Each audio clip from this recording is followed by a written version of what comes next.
ప్రియుని కొరకు వెతికే వేణు మాధవుని కానలేని చెలి మనసు మూగబోయే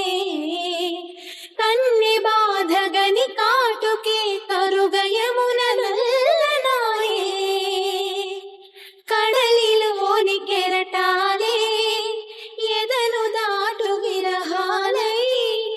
ఎంత కలయ చూచిననో కానరాడే మాధవుడు ఆ గగనంలోని చుక్కలు అన్ని కన్నులు కాగా వెతికెను రాధా కృష్ణ కృష్ణ అనుతూ విన్నావా చెలి పిలుపు కృష్ణ ఇది ఏ వలపు